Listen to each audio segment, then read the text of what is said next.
اہل سنت والجماعت یہ کہتے ہیں کہ توحید، رسالت اور قیامت یہ تینوں اصول دین میں سے ہیں۔ رافضی عقیدہ امامت کو بھی اصول دین میں شامل کرتے ہیں۔ رسول اقدس صلی اللہ تعالی علیہ وسلم جب دنیا سے تشریف لے گئے تو دو چیزیں چھوڑ کر گئے تھے، ایک کتاب اللہ اور ایک صحابہ کرام کی جماعت جو آپ نے تیار کی تھی۔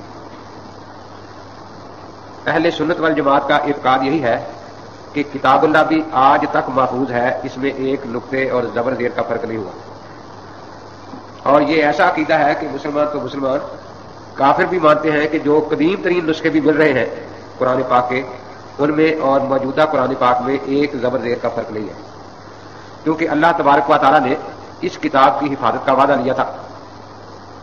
اس لیے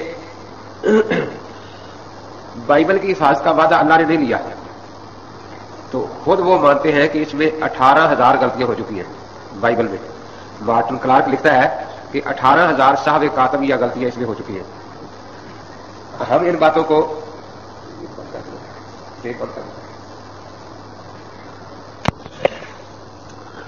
ہم تو یہ کہتے ہیں کہ ان کتابوں میں تحریف ہوئی ہے، لیکن پادری صحو کاتب یا غلطی کہہ کے جان چھڑاتے ہیں۔ قرآن پاک الحمدللہ ان ساری چیزوں سے پاک ہے، اور ہمارا یہ بھی عقیدہ ہے کہ صحابہ کرام رضوان اللہ تعالی عنہم اجمعین یہ سارے کے سارے عادل تھے، ان کے ذریعے جو دین ہمیں پہنچا وہ صحیح ہے۔ رسول پاک صلی اللہ تعالی علیہ وسلم اور ہمارے درمیان دو اہم واسطے ہیں، ایک صحابہ کرام کا اور ایک ائمہ اربعہ کا۔ دین تو آپ پر کامل ہو چکا تھا، الیوم اکملت لکم دینکم واتممت علیکم نعمتی ورضیت لکم الاسلام دینا۔ اب امت کے ذمہ دو کام تھے، ایک اشاعت اسلام کا کہ دین ساری دنیا میں پھیل جائے، اور دوسرا حفاظت اسلام کا کہ دین کے احکام سارے مرتب کر لیے جائیں، لکھ لیے جائیں، تاکہ قیامت تک آنے والے لوگوں کو اللہ کے نبی کے دین پر عمل کرنا آسان ہو جائے۔ تو پہلا کام جو تھا اشاعت دین کا وہ صحابہ کرام نے کیا، اور دوسرا کام جو تھا کہ صحابہ والا طریقہ نبی کی سنت مدون اور مرتب ہو جائے وہ ائمہ اربعہ نے کیا۔ اب ان کے صحابہ اور ائمہ کے سوا ہم کہیں سے دین لے نہیں سکتے، تو ہم ان دونوں جماعتوں کو مانتے ہیں۔ رافضیوں کا یہ عقیدہ ہے کہ نبی اقدس صلی اللہ تعالی علیہ وسلم کا ابھی غسل اور کفن بھی نہیں ہوا تھا، دفن سے پہلے ہی معاذ اللہ آپ کی ساری جماعت صحابہ کرام کی مرتد ہو گئی تھی، سوائے 2-3 کے۔ گویا حضرت کا کفن دفن بعد میں ہوا، اور معاذ اللہ آپ کے دین کا کفن دفن پہلے ہو گیا۔ آپ دنیا سے ابھی قبر میں نہیں رکھے گئے روضہ پاک میں، اور دین آپ کا ختم ہو گیا دنیا سے۔ اب جب قرآن میں بھی تحریف ہو گئی، صحابہ بھی معاذ اللہ مرتد قرار دیے گئے، تو پھر دین کا ذریعہ کیا ہوگا؟ تو اس خلا کو پورا کرنے کے لیے انہوں نے عقیدہ امامت کرا۔ چنانچہ اصول کافی میں ہے کہ ایک شخص نے عرض کیا، صدیر اس کا نام ہے، قلت ابی جعفر حضرت امام باقر رضی اللہ رحمۃ اللہ تعالی علیہ، انی ترکت موالی کا مختلفین یتبرأ بعضهم من بعض، کہ آپ کے جتنے ساتھی ہیں میں اس حال میں چھوڑ کر آیا ہوں کہ وہ ایک دوسرے سے اختلاف کر رہے ہیں اور ایک دوسرے پر تبرہ کر رہے ہیں، ایک دوسرے سے بیزاری کا اظہار کر رہے ہیں۔ قال وما انت وذاک، کہ اس بات سے تجھے کیا پڑی؟ انما کلف الناس ثلاثۃ، لوگوں کو صرف 3 چیزوں کی تکلیف دی گئی ہے۔ پہلی معرفت الائمہ، کہ امام کو پہچانے کہ ہمارا امام کون ہے، والتسلیم لهم فیما ورد علیہم، اور جو کچھ ائمہ حکم دے اس کو تسلیم کر لیا جائے، یہ دوسری بات ہو گئی۔ والرد الیہم فیما اختلفوا فیہ، اور تیسری بات یہ کہ اگر اختلاف ہو تو پھر اختلاف اس کا حل کرایا جائے ائمہ سے، ان کی طرف رجوع کر کے۔ یہ اصول کافی صفحہ 390 جلد 1 پر ہے۔ تو ان کی بنیاد اب نہ قرآن پاک پر ہے نہ صحابہ کرام پر ہے، بلکہ عقیدہ امامت پر ہے۔ عقیدہ امامت کے بارے میں پہلی بات تو یہ یاد رکھیں کہ عقیدہ امامت جو ہے اہل سنت والجماعت اور رافضیوں کا اس بات پر اتفاق ہے کہ اس کا بانی عبداللہ بن سبا تھا۔ چنانچہ رافضیوں میں سے ملا باقر مجلسی نے بہار الانوار صفحہ 287 جلد 25، اور علامہ ابن تیمیہ اہل سنت والجماعت میں سے منہاج السنہ صفحہ 261 جلد 2، علامہ عبد الکریم شارستانی الملل والنہار صفحہ 11 جلد 2، اور حافظ ابن حجر اسقلانی لسان میزان صفحہ 290 جلد 3 پر یہ لکھتے ہیں کہ اس کا عقیدہ امامت کا بانی جو ہے وہ عبداللہ بن سبا تھا۔ شاہ عبدالعزیز صاحب محدث دہلوی رحمۃ اللہ تعالی علیہ تحفہ اثنا عشریہ میں یہ بیان فرماتے ہیں کہ شیعہ کا لفظ کئی جماعتوں کے لیے استعمال ہوتا تھا، اس کا اصل معنی تو جماعت اور گروہ ہے نا. تو فرماتے ہیں کہ ایک لفظ تھا شیعہ اولا یا شیعہ مخلصین، یہ اہل سنت والجماعت کا لقب تھا. یہ وہ حضرات تھے جو مشاجرات صحابہ میں جو صحابہ کی آپس میں اختلافات یا لڑائیاں ہوئی ان میں دونوں طرفوں کا احترام کرتے تھے اور ان میں پڑھنا اچھا نہیں سمجھتے تھے. بالکل ایسے جیسے آپ کا باپ اور چچا آپس میں لڑ پڑے تو وہ دونوں بھائی ہیں، وہ لڑیں گے بھی، صلح بھی کریں گے، لیکن ہمیں حق نہیں کہ ہم اٹھ کر باپ کو مارنا شروع کر دیں یا چچا کو مارنا شروع کر دیں. ہمارے لیے باپ بھی قابل احترام ہے اور چچا بھی قابل احترام ہے، وہ دونوں آپس میں بھائی ہیں، وہ لڑیں گے بھی اور صلح بھی کریں گے. اسی طرح صحابہ کرام رضوان اللہ تعالیٰ اجمعین یا اہل بیت یا حضرات انبیاء علیہ السلام میں آپس میں کوئی اگر اختلاف ہوا، جیسے حضرت موسیٰ اور ہارون کا ذکر آتا ہے، تو وہ ایک درجے اور ایک طبقے کے تھے. ان کے ہم جو چھوٹے لوگ ہیں ہمیں ان میں دخل دینے کی ضرورت نہیں. ایک دفعہ علامہ ڈاکٹر خالد محمود صاحب دامت برکاتہم بات فرما رہے تھے، درس دے رہے تھے، تو کسی نے یہی پوچھا کہ حضرت صحابہ میں جو لڑائیاں ہوئی تھیں ان کے بارے میں آپ کیا فرماتے ہیں؟ تو علامہ صاحب نے بڑے حیرانگی سے کہا کہ اچھا لڑائیوں کی بات ہی چل رہی ہے، ان میں تو صلح ہو گئی تھی بعد میں. حضرت علی کرم اللہ تعالیٰ وجہ حضرت محمد صلی صلح ہو گئی تھی نا. کہتے کہ عجیب بات ہے کہ جو لڑے تھے ان میں صلح ہو گئی اور آج تک لوگ لڑائی کی بات ہی کر رہے ہیں، حالانکہ آخری بات تو صلح کی وہی کرنی چاہیے نا. تو دیکھیے باپ اور چچا میں لڑائی ہو پھر وہ صلح بھی کر لیں، پھر اس لڑائی کا ذکر چھیڑنا ان کی توہین ہے دونوں کی یا نہیں؟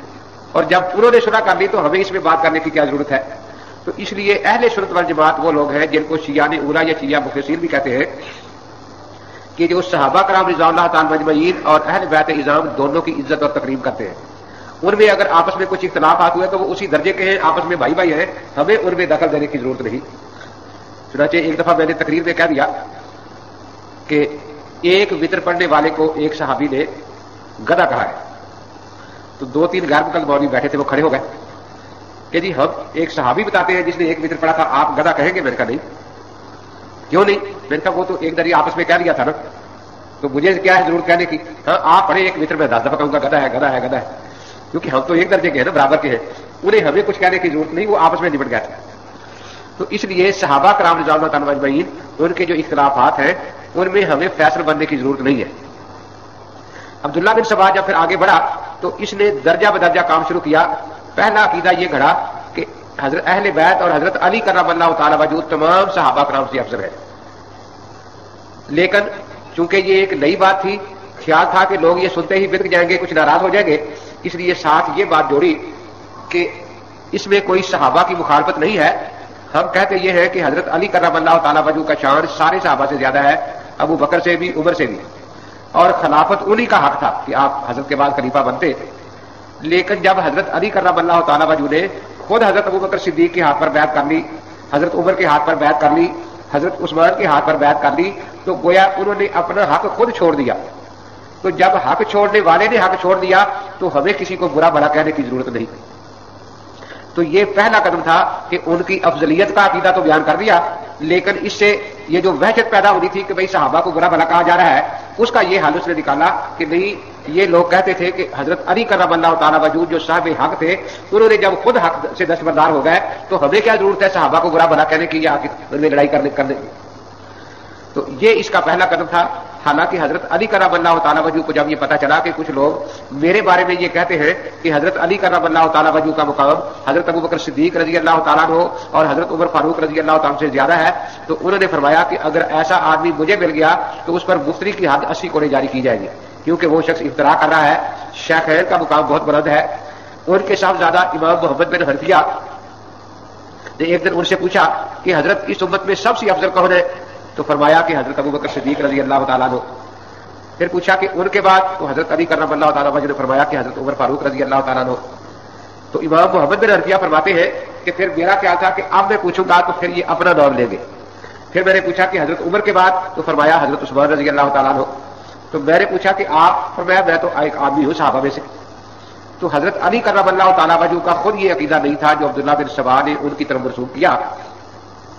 تو یہ پہلا قدم تھا. آہستہ آہستہ اس کے بعد جب دیکھا کہ کچھ لوگ اس پر آ گئے ہیں تو پھر اس نے دوسرا قدم اٹھایا. ان کو کہتے ہیں، یہ پہلا طبقہ جو تھا اس کو کہتے ہیں شیعہ تفضیلیہ. دوسرا قدم انہوں نے پھر یہی اٹھایا اور کہ حضرت علی کرم اللہ تعالیٰ وجہ سب سے افضل تھے، ابو بکر صدیق سے بھی، عمر فاروق سے بھی. اور حضرت علی کا حق تھا آپ کے بعد خلیفہ بننا. حضرت علی نے کبھی بھی اپنے حق کو چھوڑنے کا نہیں چھوڑا اور نہ اس سے دستبرداری کا اعلان کیا. اس لیے سارے صحابہ معاذ اللہ غاصب تھے. انہوں نے حضرت علی کرم اللہ تعالیٰ وجہ کا حق چھین لیا. ابوبکر صدیق بھی معاذ اللہ غاصب تھے, حضرت عمر بھی غاصب تھے اور حضرت عثمان رضی اللہ تعالیٰ عنہ بھی غاصب تھے. تو اس لیے یہ سارے صحابہ جنہوں نے ان کے ہاتھ پر بیعت کی وہ بھی سارے کے سارے غاصب تھے. اور پھر وہ کہتے تھے کہ جو حق چھیننے والا ہے اس کو برا بھلا کہنا چاہیے. تو یہ فرقہ صحابہ کرام پر تبرہ کرتا تھا. ان کا نام ہے شیعہ شبیہ یا شیعہ تبرائیہ. یہ دوسرا طبقہ تھا. حضرت مولانا عبدالشکور صاحب لکھنوی رحمۃ اللہ تعالی علیہ, ان کی تحقیق یہ ہے کہ یہ جو دو نام ہے شیعہ تفضیلیہ اور شیعہ تبرائیہ, یہ صرف کاغذوں میں لکھے ہوئے ہیں. اصل میں ساری تبرائی ہے. کاغذوں میں بعد کا کچھ اور ہوتا ہے نا.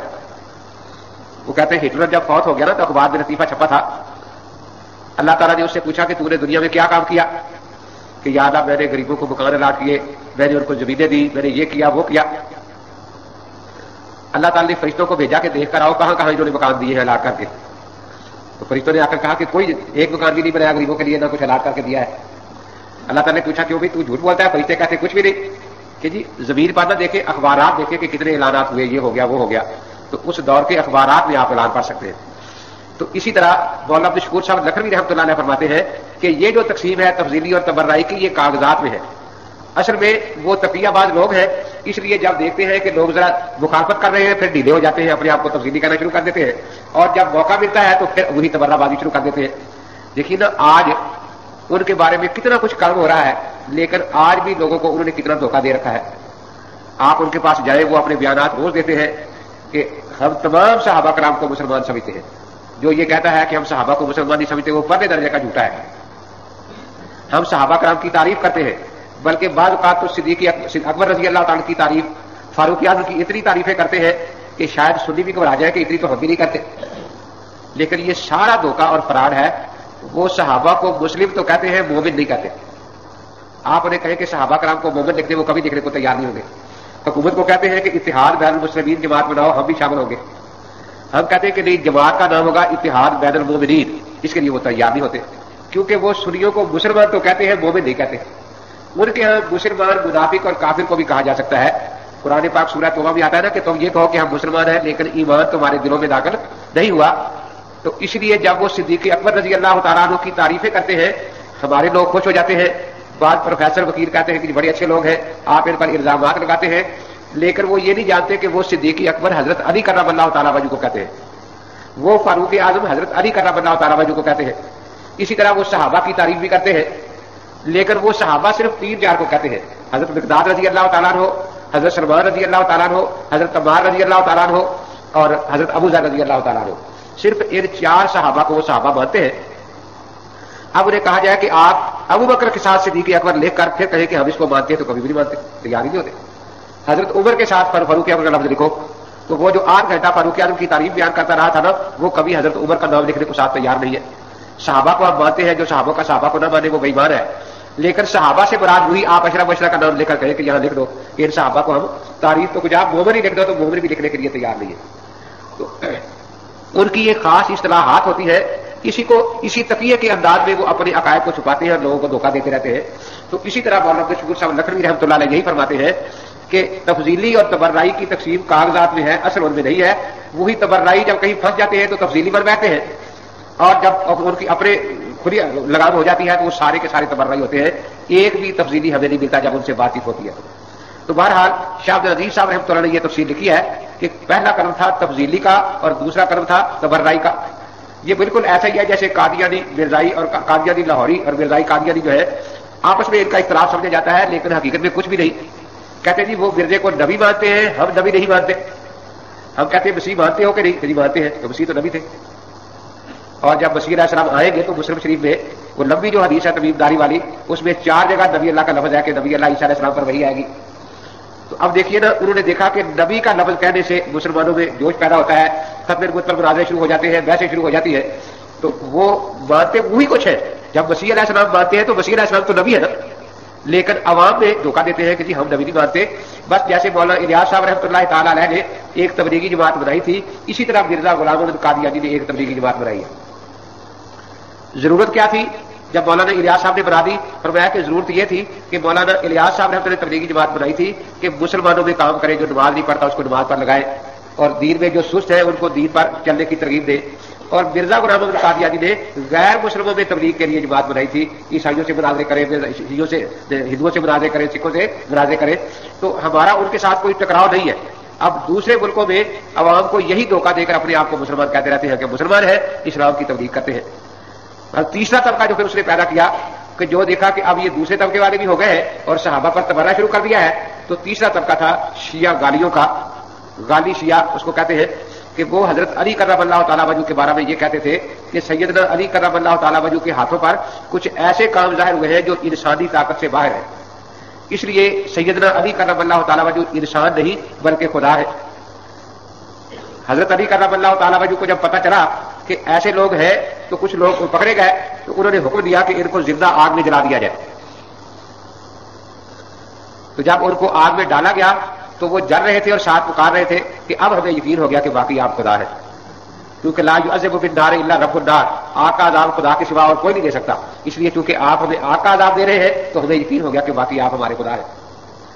تو یہ شیعہ کا لفظ پہلی کتابوں میں 4 معنوں میں آتا ہے. ایک تو اہل سنت والجماعت بھی ان کے لیے لفظ شیعہ اولا یا شیعہ مخلصین کا آتا ہے. اس کے بعد تفضیلیہ، تبرائیہ اور غالیہ. اب انہوں نے جو امامت کا عقیدہ بنایا تو اس کے ارکان ستہ جو ہے 6 ارکان وہ دیکھیں.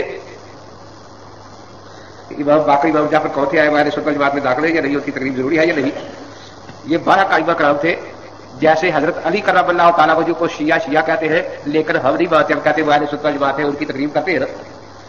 حضرت امام حسن حسین رضی اللہ تعالیٰ عنہ، بی بی فاطمہ رضی اللہ تعالیٰ عنہ، ان سب کو شیعہ کہتے ہیں کہ یہ شیعہ ہے. تو شیعہ ہم یہی کہتے ہیں کہ نہیں، حضرت بی بی فاطمہ بھی اہل سنت ہے، حضرات حسین بھی اہل سنت ہے. اسی طرح یہ جو باقی ائمہ حضرات ہیں ان میں سے بعض ہمارے تصوف کے سلسلے میں آتے ہیں. یہ ایک دوسری چیز آگی ہے کہ آپ ان کو امام کے معنی میں کہتے ہیں. کس لیے کہتے ہیں؟ تو اس لیے کہ یہ ہمارے تصوف کے پیشوا ہے سارے. یہ جو 12 امام ہیں ہمارے تصوف کے سلسلے میں آتے ہیں. جس طرح امام بخاری رحمۃ اللہ علیہ حدیث کے امام ہیں، امام ابو حنیفہ رحمۃ اللہ علیہ فقہ کے امام ہیں، اسی طریقے سے یہ ائمہ حضرات جو ہیں یہ اپنے زمانے میں تصوف کے امام تھے. تو اس لیے ہم ان کو امام کہتے ہیں. تو ان کے ہاں امامت جو ہے، اب اس لفظ میں یہ چل پڑا ہے. ہمارے ہاں امامت نبوت کی نیابت کا نام ہے. وَلَقَدْ آتَيْنَا مُوسَى الْكِتَابَ وَجَعَلْنَاهُ هُدًى لِّبَنِي إِسْرَائِيلَ. آگے کیا ہے؟ وَجَعَلْنَا مِنْهُمْ أَئِمَّةً يَهْدُونَ بِأَمْرِنَا، کہ یہ ائمہ جو ہے یہ نبیوں کے نائب ہوتے ہیں جو ان کے احکام کو آگے پہنچاتے ہیں. تو ہمارے ہاں امامت جو ہے وہ نبوت کی نیابت کا نام ہے. امام نبی کا نائب ہوتا ہے، نبی کی شریعت سمجھاتا ہے، نبی کی شریعت لوگوں تک پہنچاتا ہے. لیکن ان کے ہاں امام کا وہ مقام نہیں ہوتا. ان کے ہاں امام کا مقام نبی سے بڑا ہوتا ہے. ہمارے امام کو سمجھنے کے لیے جیسے مسجد کا امام ہے، اب وہ نہ محسوس ہوتا ہے کہ اللہ نے مقرر کر کے بھیجا ہو کہ خیر مداس کی مسجد میں فلاں امام ہے، نہ معصوم ہوتا ہے، اس سے خطا بھی ہوتی ہے، غلطی بھی ہوتی ہے، نماز میں بھی غلطی ہو جاتی ہے، بھول جاتا ہے. لیکن رافیوں کے ہاں پہلی شرط یہی ہے کہ امام جو ہے وہ معصوم ہوتا ہے. چنانچہ اصول کافی صفحہ 200 جلد 1 پر ہے، معصوم المطہر من الذنوب والمبرأ من العیوب. اور صفحہ 203 جلد اول پر تو صادق فہو معصوم. بحال انوار میں ملا باقر منسی لکھتا ہے صفحہ 193 جلد 25 پر، وہو المعصومون من کل ذنب وخطیۃ. دوسرا یہ کہ جس طرح انبیاء علیہ السلام منصوص ہوتے ہیں، یعنی نبوت جو ہے یہ ایک منصب کا نام ہے، ڈگری کا نام نہیں. ڈگری تو ہر آدمی لے سکتا ہے نا، میٹرک کر سکتا ہے، ایف اے کر سکتا ہے، بی اے کر سکتا ہے، ایم اے کر سکتا ہے. لیکن جو منصب ہوتا ہے وہ حکومت کی طرف سے ملتا ہے. کتنے لوگ یہاں ملتان میں ہوں گے جو ملتان کے ڈی سی یا کمشنر سے زیادہ پڑھے ہوئے ہیں، لیکن ان کو کوئی کمشنر نہیں کہہ سکتا. ان کے پاس ڈگریاں زیادہ ہوگی لیکن پھر بھی ان کو ڈی سی اور کمشنر نہیں کہا جا سکتا، کیونکہ یہ منصب ہے، ڈگری نہیں. تو ان کے ہاں نبوت جو ہے، امامت، یہ بھی نبوت کی طرح محسوس چیز ہے. اللہ تعالیٰ امام بناتے ہیں اور انسان امام نہیں بناتے. تیسرا یہ ان کے ہاں ہے کہ امام مفترض الطاعہ ہوتا ہے. جس طرح کافی میں لکھا ہے ائمۃ علیہم السلام نور اللہ عز وجل، اور لکھا ہے کہ ان کی اطاعت جو ہے وہ فرض ہوتی ہے. اصول کافی صفحہ 186 جلد 1. تو ہمارے ہاں مفترض الطاعہ صرف خدا کے پیغمبر ہے. اس لیے ہم ائمہ کی تقلید کو واجب کہتے ہیں، کیونکہ ائمہ معصوم نہیں ہوتے، نبی معصوم ہوتے ہیں. تو غیر معصوم ہونے کی وجہ سے ان کے اجتہاد میں ظنیت آ گئی نا، اور جب ظنیت آئے گی تو فرضیت ختم ہو جائے گی، وجوب کا حکم اس پر لگ جائے گا. تو اس لیے ان کے ہاں یہ کہ امام جو ہے وہ نبی کی طرح مفرد الطاعت ہوتا ہے. آگے لکھا ہے چوتھا بہار الوار صفحہ 29 جلد 27 پر کہ امام نبیوں کی طرح صاحب معجزات بھی ہوتا ہے. جس طرح انبیاء علیہ السلام کی عادات انبیاء علیہ السلام کے ہاتھوں پر ظاہر ہو ان کو معجزہ کہا جاتا ہے, اور جو خرق عادات اولیاء اللہ کے ہاتھوں پر ظاہر ہو ان کو کرامات کہا جاتا ہے. انبیاء علیہ السلام سے قبل دعوت کوئی خرقیات ظاہر ہو تو اس کو ارہاس کہا جاتا ہے. تو ان کے ہاں یہ ان سب کو معجزات کہا جاتا ہے. تو اس لیے ہمارے ہاں کرامت میں اور معجزے میں ایک دو واضح فرق ہے. پہلا تو یہ کہ معجزے میں نبی تحدی اور چیلنج کر سکتا ہے کہ جو میں نے معجزہ دکھایا ہے ساری دنیا اس کا مقابلہ نہیں کر سکتی, اور واقعتاً اللہ تبارک و تعالیٰ اس زمانے میں وہ کسی ولی کے ہاتھ پر بطور کرامت ظاہر نہیں فرماتے, کیونکہ نبی کے سامنے سب کو جھکانا ہوتا ہے پوری امت کو, اس لیے اس میں اشتباہ نہ ہو جائے. لیکن ولی یہ تحدی اور چیلنج نہیں کر سکتا, کیونکہ ایک ولی کے ہاتھ پر جو کرامت ظاہر ہوئی ہے این اسی وقت 100 ولیوں کے ہاتھ پر وہ ظاہر ہو سکتی ہے. دوسرا یہ کہ اس کے معجزے میں قطعیت ہوتی ہے, یہاں ذلیت ہوتی ہے, بعض کا چیزیں قابل تعبیر بھی ہوتی ہے. تو اس لیے ہمارے یہاں یہ فرق ہے, لیکن وہ یہی کہتے ہیں. پھر یہ اصول کافی صفحہ 273 پر ہے کہ نبی میں امام میں ہمیشہ روح القدس جو ہے, روح القدس یہ اس میں موجود رہتا ہے اور اس پر وہی آتی رہتی ہے حضرت ائمہ کرام پر. پھر آگے یہ ہے کہ ان کو حلال کے حرام اور حرام کو حلال کرنے کا اختیار ہوتا ہے. فہم یحلون ما یشاؤون و یحرمون ما یشاؤون, اصول کافی صفحہ 441 جلد 1. فضول سوالات ہے کہ سیدنا ابو بکر کیوں نہیں بولا جاتا. کچھ القاب عرف پر مبنی ہوتے ہیں, عرف ہر زمانے میں بدلتے رہا کرتے ہیں. تعذیبی الفاظ جو ہوتے ہیں تو عرف پر مبنی ہوتے ہیں. قرآن نے ہمیں ایک اصول وامر بالعرف, تو علاقوں میں یا زمانوں میں کچھ عرف بدلتے رہتے ہیں. تو اسی طرح کسی علاقے زمانے میں اگر یہ لفظ نہیں بولتے تھے, اب تو عرف ہو چکا ہے سیدنا کا لفظ بولنا تعظیم کے لیے. تو یہ میں بتا رہا تھا کہ ان کے ہاں ائمہ کو حرام حلال کرنے کا اختیار بھی ہے, بلکہ احکام قرآنیہ کو منسوخ بھی کر سکتے ہیں. اس کی ایک دو مثالیں میں نے لکھی ہے. مثلا بیوی میں وراثت میں بیوی کا حق ہے, وَلَهُنَّ الرُّبُعُ مِمَّا تَرَكْتُمْ إِن لَّمْ يَكُن لَّكُمْ وَلَدٌ فَإِن كَانَ لَكُمْ وَلَدٌ فَلَهُنَّ الثُّمُنُ مِمَّا تَرَكْتُمْ مِن بَعْدِ وَصِيَّةٍ تُوصُونَ بِهَا أَوْ دَيْنٍ. النساء کی 12ویں آیت ہے. اس میں عام ہے کہ جو بھی ترکہ ہوگا اس میں بیوی وارث ہوگی, لیکن امام جعفر صادق رحمۃ اللہ تعالی علیہ نے اس کا کچھ حصہ منسوخ کر دیا. النساء لا يرثن من الارض ولا من العقار شيئا, فروق کافی صفحہ 127 جلد 7, کہ عورتیں جو ہے بیوی وغیرہ یہ زمین میں اس قسم کی چیزوں کی وراثت اس کو نہیں ملے گی. حالانکہ قرآن عام کہتا ہے جو بھی ترکہ ہے اس میں بیوی کا حق ہوتا ہے. اسی طرح قرآن پاک اور احادیث میں ہے کہ قانون شہادت فیصلے اقرار یا شہادت یا دخول پر ہوتا ہوا کرتے ہیں. لیکن اصول کافی میں آگے لکھا ہے کہ امام غیب جب آئیں گے تو وہ شہادت پر فیصلہ نہیں کریں گے, سب صرف اپنے فیصلہ اپنی ثواب پر کریں گے اور کسی سے گواہی اور شہادت نہیں پوچھیں گے. 7ویں بات یہ ہے کہ ائمہ کا مقام ان حضرات کے ہاں حضرت صلی اللہ علیہ وسلم کے برابر اور باقی سارے نبیوں سے بلند تر ہوتا ہے. یہ ان کا عقیدہ اصول کافی صفحہ 196 197 198 پر کافی روایتیں جلد اول پر. تو ان تفصیلات کے مطابق عقیدہ امامت دراصل ختم نبوت کا انکار ہے. تو یہ عقیدہ امامت کی جو تفصیلات ان کے ہاں ہے تو وہ تو امام نبی بلکہ نبی کے بھی سے بڑا ہوا ہے نا. تو اس لیے اس عقیدے سے امامت کا عقیدہ جس طرح جو رافضیوں کا ہے یہ عقیدہ ختم نبوت کا انکار ہے. شاہ ولی اللہ محدث دہلوی رحمۃ اللہ تعالی علیہ اپنی کتاب تفہیمات الہیہ صفحہ 294 جلد 2 پر لکھتے ہیں کہ مجھے کشفی حالت میں بتایا گیا کہ رافضی ختم نبوت کے منکر ہیں. پھر میں نے ان کی کتابوں میں غور کرنا شروع کیا تو پھر میرے ذہن میں یہ آیا کہ ان کا عقیدہ امامت جو ہے یہ ختم نبوت سے متصادم ہے. پھر صفحہ 301 پر آگے جا کر لکھتے ہیں اسی دوسری جلد پر کہ پھر مجھے کشف میں بتایا گیا کہ تو صحیح بات تک پہنچ گیا ہے, واقعی ان کا عقیدہ امامت جو ہے وہ ختم نبوت کے خلاف ہے. اسی طرح تحفہ اثنا عشریہ میں شاہ عبد العزیز صاحب رحمۃ اللہ 6 باب میں صفحہ 170 پر یہی لکھتے ہیں کہ یہ جو عقیدہ امامت کا رافضیوں کا ہے یہ ختم نبوت کے خلاف ہے. ملا باقر مجلسی بھی الانوار صفحہ 82 جلد 26 پر بھی اس بات کا اعتراف کرتا ہے. اسی طرح ان الائمۃ یعلمون علم ما کان وما یکون وانہ لا یخفی علیہم الشیء صلوات اللہ علیہم, اصول کافی صفحہ 260 جلد اول, کہ ائمہ جو ہے ان کو علم ما کان وما یکون حاصل ہوتا ہے اور وہ ذرے ذرے پتے پتے کا علم جانتے ہیں, عرش سے لے کر فرش تک, شرق سے لے کر غرب تک, ازل سے لے کر ابد تک, ذرے ذرے پتے پتے کا کہتے ہیں کہ ان کو علم دیا گیا ہے. تو اس لیے یہ ان کا عقیدہ ہے. انہم یعلمون ما فی الضمائر و علم البنایا والبلایا و فصل کتاب والموالید بحال انوار صفحہ 137 جلد 26, کہ ائمہ کرام جو ہے یہ دلوں کے بھید بھی جانتے ہیں, کس نے کہاں مرنا ہے یہ بھی جانتے ہیں, کوئی کس دکھ اور مشکل میں پھنسا ہوا ہے ان کو اس بات کا بھی علم ہے، اور کس نے کہاں پیدا ہونا ہے، کس خاندان میں، کس کے گھر میں، اس کا بھی ان سب کو علم ہے۔ تو آگے پھر انہوں نے لکھا ہے کہ ائمہ حضرات کے ذرائع علم کیا ہے۔ ہمارے ہاں تو کتاب سنت اجماع قیاس ہے نا، ان کے ہاں پہلا نمبر ہے کتاب و سنت، لیکن یہ لکھنے کی حد تک ہے کیونکہ قرآن تو ان کا غار میں ہے، اور سنت کا ثبوت تو صحابہ سے ہوتا ہے، جب صحابہ ہی عادل نہ رہے تو سنت کا ثبوت بھی ختم ہو گیا۔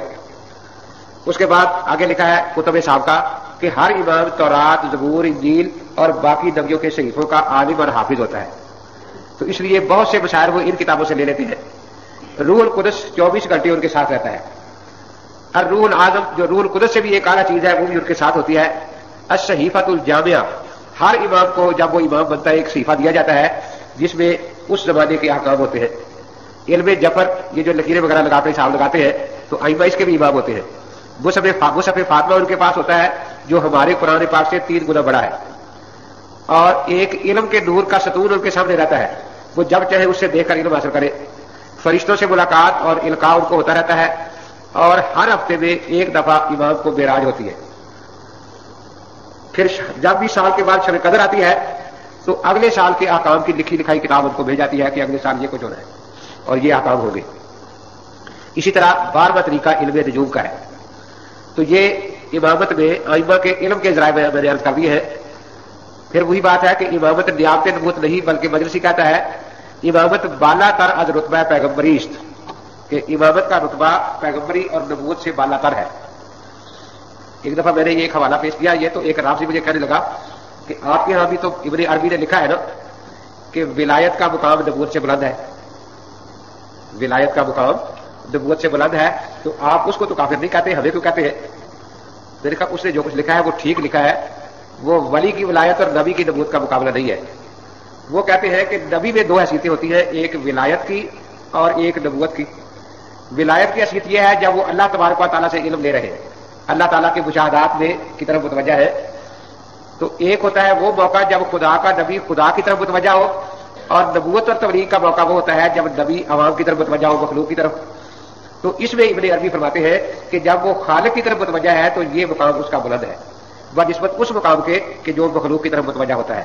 اس میں یہ بالکل انہوں نے نہیں فرمایا کہ ولی نبی سے بڑے مقام والا ہوتا ہے۔ انہوں نے ایک بات لکھی ہے کہ خود نبی میں 2 حیثیتیں ہوتی ہیں، ایک وہ حیثیت جب وہ خدا کی طرف متوجہ ہے، اور ایک وہ حیثیت جب وہ امت کی طرف متوجہ ہے۔ تو بظاہر ہے کہ خدا کی طرف توجہ جو ہے وہ تو آج بھی موجود ہے نا انبیاء علیہ السلام میں، تو اس لیے اس ولایت کے بارے میں انہوں نے فرمایا ہے، یہ نہیں کہ عام ولی جو ہے وہ نبیوں سے افضل ہوتا ہے۔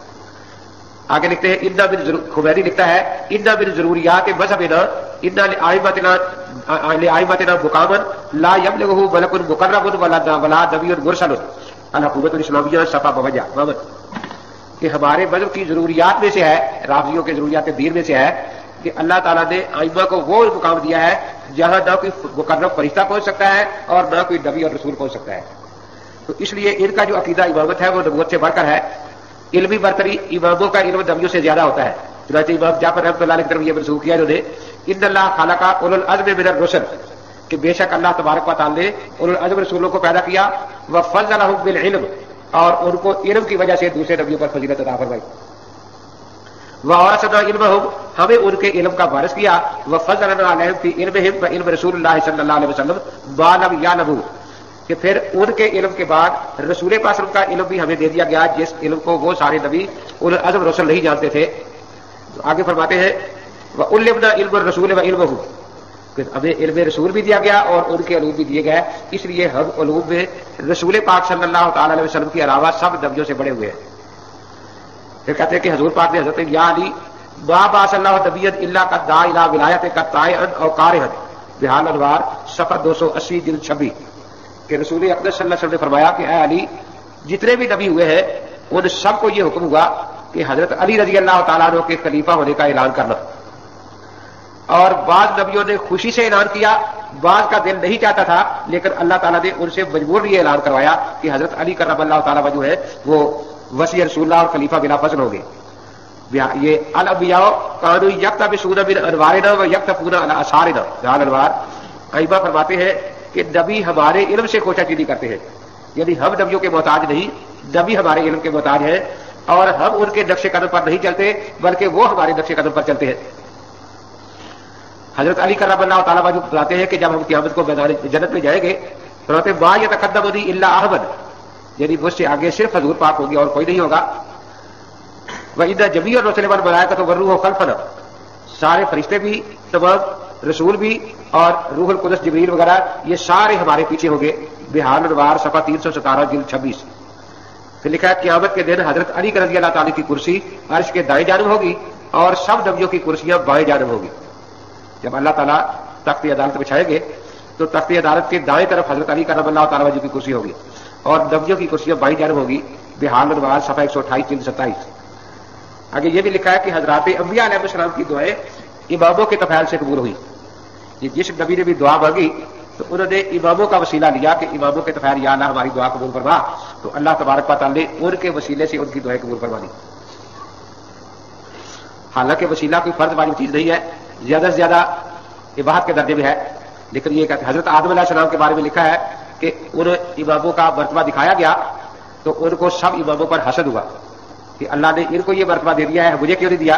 اس لیے ان کو یہ سزا ملی کہ اولو العزم انبیاء علیہ السلام کی فہرست سے ان کا نام خارج کر دیا گیا کہ حضرت آدم علیہ السلام اولو العزم انبیاء علیہ السلام میں سے نہیں ہے. حالانکہ اولو العزم انبیاء علیہ السلام ان انبیاء علیہ السلام کو کہا جاتا ہے جنہوں نے کافروں کے مقابلے میں پوری بڑی تکلیفیں اٹھا کر خدا کے دین کو آگے پہنچایا. حضرت آدم علیہ السلام کا چونکہ مقابلہ کسی کافر سے تھا ہی نہیں، اس کافر تھے ہی نہیں، تو اس لیے اپنوں کو بات سمجھانا اور سن لینا اس میں کوئی مشقت اور تکلیف ان کو نہیں ہوتی تھی. تو اس لیے یہ تو جتنی دین کے لیے کوئی مشقت اٹھاتا ہے اتنا اللہ تعالیٰ اس کی عظمت کو اور چار چاند لگا دیتے ہیں. لیکن یہ کہتے ہیں کہ نہیں، حضرت آدم علیہ السلام کو جو اولو العزم رسولوں میں ذکر نہیں کیا گیا وہ اس لیے کہ انہوں نے اماموں پر حسد کیا تھا، اس لیے اللہ تعالیٰ نے یہ سزا دی. حضرت ابراہیم علیہ السلام کو پہلے خلت وہ خلیل اللہ بنایا گیا، پھر نبوت ملی اور آخر میں امامت عطا فرمائی، انی جاعلک للناس اماما. تو معلوم ہوا کہ نبوت کا مقام خلت سے بڑا ہے اور امامت کا جو ہے وہ نبوت سے بھی بڑا ہے. بحال انوار صفحہ 121 جلد 26. حضرت موسیٰ کلیم اللہ علیہ السلام کو استفاء کا حلہ پہنایا گیا، یعنی خاص لباس دیا گیا، کیونکہ انہوں نے اماموں کی ولایت کا اقرار کر لیا تھا کہ یہ سارے اپنے اپنے زمانے میں امام ہو گئے. بحال انوار صفحہ 265 جلد 26. حضرت ایوب علیہ السلام نے حضرت علی کی امامت میں شک کیا، اس لیے بیماری میں مبتلا ہو گئے. حضرت ایوب رضی اللہ تعالیٰ کی بیماری اور صبر کا قصہ موجود ہے نا، بہت لمبا چوڑا، بائبل میں بھی ایوب کا صحیفہ موجود ہے. تو وہ یہ کہتے ہیں کہ حضرت علی رضی اللہ تعالیٰ عنہ کی ولایت اور امامت کا انہوں نے انکار کیا تھا تو اس لیے بیمار ہوئے ہیں. یہ بحال انوار صفحہ 293 جلد 26 پر لکھا ہے. حضرت یونس علیہ السلام نے ولایت علی کا انکار کیا تو مچھلی کے پیٹ میں قید کر دیے گئے. بحال انوار صفحہ 333 جلد 26. تو یعنی ان کا مقصد یہ ہے کہ سارا مرکز اور محور مسئلہ امامت ہے. نبی ہے وہ بھی اماموں کے تابع دار ہے. کسی نبی کو کوئی شان اللہ نے عطا فرمایا تو کہتے ہیں کہ اماموں کی امامت ماننے کی وجہ سے ملا تھا. کسی پر کوئی پریشانی یا تکلیف آئی تو وہ کہتے ہیں کہ اماموں کے انہوں نے شان کو تسلیم نہیں کیا، اس لیے اللہ تبارک و تعالیٰ نے بطور سزا ان کو یہ کہا تھا. تو یونس علیہ السلام کہتے ہیں جو مچھلی کے پیٹ میں قید ہوئے وہ اسی لیے تھے کہ یونس علیہ السلام جو تھے انہوں نے حضرت علی کی خلافت اور ولایت کا انکار کر دیا تھا. آگے لکھتے ہیں کہ حب علی اتنی بڑی نیکی ہے کہ اس کے بعد کوئی گناہ نقصان نہیں دیتا ہے. حب علی اتنی بڑی نیکی ہے کہ اس کے بعد کوئی گناہ نقصان نہیں دیتا. بحال انوار صفحہ 258 جلد 26. جیسے عیسائی کہتے ہیں نا کہ عیسیٰ علیہ السلام کے کفارے کو مان لو کہ وہ صلیب پر فوت ہو گئے تھے اور ہمارے گناہوں کا کفارہ بن گئے تھے. اب تم خدا کی خدائی میں سر چھوٹے ہوئے ہو. سر آج کا تو رواج ختم ہو گیا نا، تقریباً دیہاتوں میں ہوتا تھا، سارے گاؤں میں ایک سر ہوتا تھا، اس کو کوئی نہیں روکتا، جس کی فصل میں چاہے چاہتا پھرے. تو گائے بھینس وغیرہ کے لیے ضرورت پڑتی تھی نا، ایک سر رکھا ہوا ہوتا تھا، سب نے مشترکہ کا، اور کوئی آدمی اپنے کھیت میں اس کو آنے سے نہیں روکتا تھا، جہاں سے چاہے چلے. اسی طرح ان کے ہاں ہے کہ حضرت علی سے محبت کر لے پھر وہ سر بن جاتا ہے، جہاں چاہے مارے، جہاں جو چاہے کرتا پھرے، اس کو کوئی پوچھنے والا نہیں. چند صحابہ کو جو شیعہ مومن کی کیا وجہ ہے، وہ تو یہ وجہ بتاتے ہیں کہ یہ حضرت علی کو خلیفہ بلا فصل مانتے رہے. انہوں نے نہ ابو بکر صدیق کو خلیفہ ماننا، نہ عمر کو خلیفہ ماننا، نہ عثمان کو خلیفہ ماننا. لیکن ہماری کتابوں سے یہ پتہ چلتا ہے کہ یہ 3-4 حضرات جو تھے یہ حضرت علی کرم اللہ تعالیٰ عنہ کو حضرت عثمان سے افضل سمجھتے تھے. باقی عام صحابہ یہی کہتے تھے کہ ابو بکر اور عمر کے بعد حضرت عثمان حضرت علی سے افضل ہے. لیکن 3-4 صحابہ وہ یہ کہتے تھے کہ نہیں، حضرت علی کرم اللہ تعالیٰ عنہ کا مقام حضرت عثمان سے زیادہ ہے. تو اس لیے ان کو شیعان علی کہا جاتا تھا، اور جو حضرت عثمان کو افضل سمجھتے تھے ان کو شیعان عثمان کہا جاتا تھا. جب علماء نام کہہ کے رجوع ہو چکا ہے تو عبداللہ جدانی جس کے مطلب کہ شیعہ تھا، کتاب شرح تہذیب والے صاحب نے داخل کی، جبکہ یہ قاعدہ بھی ہے کہ کتاب میں مصنف کے ساتھ منتقل ہوتے ہیں. تو یہ تو فضل کی کتاب ہے اور پتہ نہیں وہ کس درجے کا شیعہ تھا.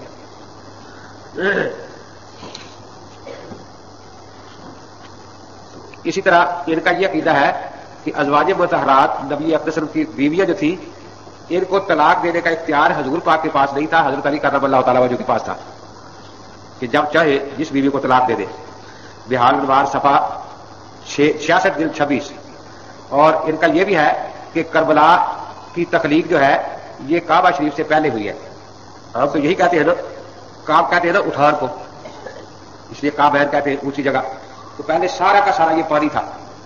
تو جس جگہ اب خانہ کعبہ شریف ہے وہاں سے پہلے ایک بلبلا اٹھا اور وہاں سے پھر ساری زمین پھیلائی گئی. تو اس لیے ساری زمین کا اصل یہی کعبہ ہے.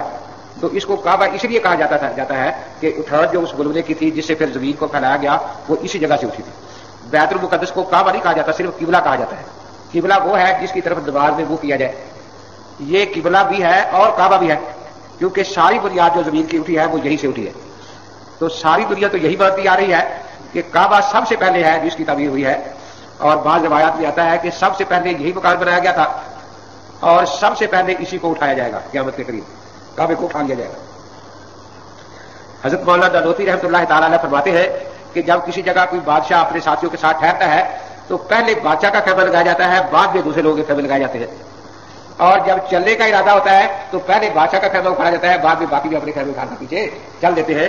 اس لیے خانہ کعبہ شریف جو ہے اس کی تعمیر دنیا میں سب سے پہلے ہوئی اور قیامت کے قریب بھی اس کو اٹھا لیا جائے گا اور اس کے بعد دنیا جو ہے یہ تباہ ہو جائے گی.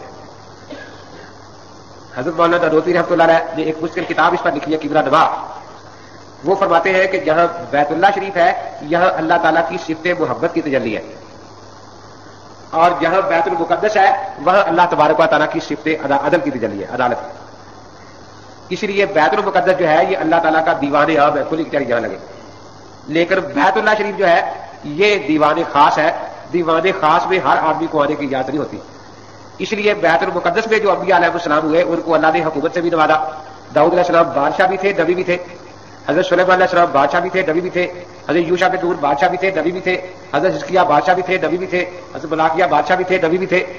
لیکن خانہ کعبہ میں آخری پیغمبر کو بھی حکومت نہیں دی گئی. جب وہ مدینہ منورہ پہنچے تو پھر ان کو ہجرت کے بعد حکومت سے سرفراز کیا گیا.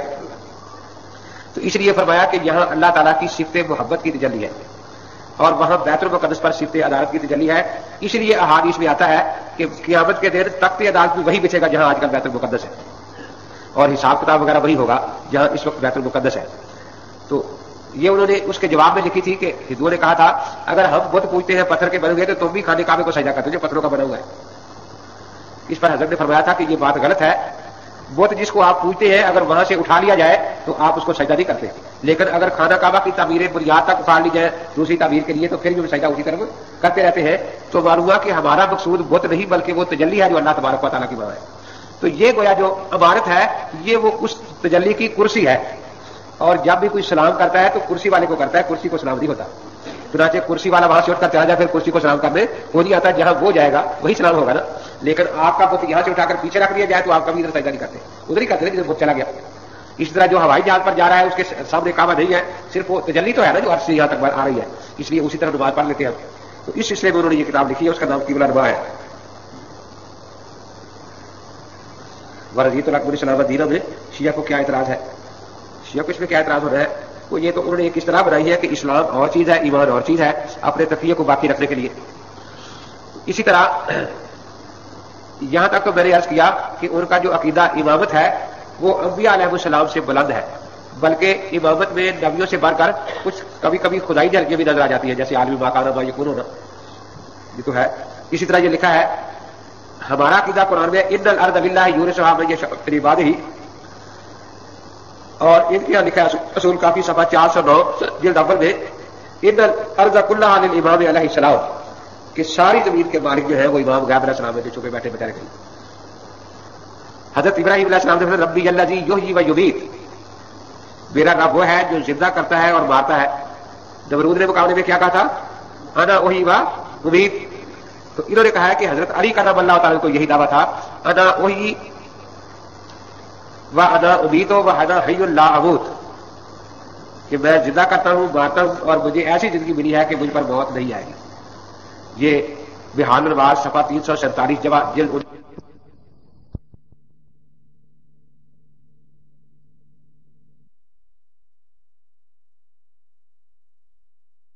کا باب بھی تھا، اس کا باب تو ہے نا۔ ہاں، فرعون نے خدائی کا دعویٰ کیا تھا، اس نے بھی ایسا دعویٰ کیا کہ اپنے آپ کو العالی کہا، اگرچہ ابو العالی نہیں کہا، العالی کہا نا۔ اور اسی طرح نمرود نے کہا تھا انا اوحی و امید۔ تو مرزا اپنی کتاب خطبہ الحمزہ میں لکھتا ہے اوتی تو صفت الاحیاء والاماتہ، اللہ تعالیٰ نے زندہ کرنے اور مارنے کی صفت مجھے عطا فرما دی ہے۔ اب میں جس کو چاہوں ماروں، جس کو چاہوں زندہ رکھوں، لیکن بڑے افسوس کی بات ہے کہ محمدی بیگم کے خامد جو اس کا رقیب تھا اس کو مار نہیں سکا، اپنے رقیب کو نہیں مار سکا، اس کس کو مار سکتا تھا بیچارہ؟ تھی میری اور رقیب کی راہیں جدا جدا، آخر کو دونوں ہم درے جانا پہ جا ملے۔ رقیبوں سے تو ہم کچھ ملے ہیں، حبیبوں سے بڑے شکوے گلے ہیں۔ یہ دعائیں تو مانگتا رہا خدا بندہ سبب کوئی بنا دے، خدا بندہ سبب کوئی بنا دے، کسی صورت سے وہ صورت دکھا دے۔ پہلے کہتا رہا کہ وہ میرے نکاح میں آئے گی، پھر جب اس کا نکاح ہو گیا پھر کہنے لگا کہ وہ بیوہ ہو کر آئے گی، لیکن نہ وہ بیچاری بیوہ ہو کے آئی اور نہ کچھ، اس کی شادی پٹی ذرا قصور میں ہو گئی۔ اور یہ پھر یہی شعر پڑا کرتا تھا اب انتظار وصل وہ آغوش غیر میں، اب انتظار وصل وہ آغوش غیر میں، قدرت خدا کی درد کری اور دوا کری۔ تو اس لیے مرزا غلام احمد قادیانی بھی ایسا ہی دعویٰ کرتا تھا کہ مجھے اللہ تعالیٰ نے زندہ کرنے اور مارنے کی صفت عطا ہے۔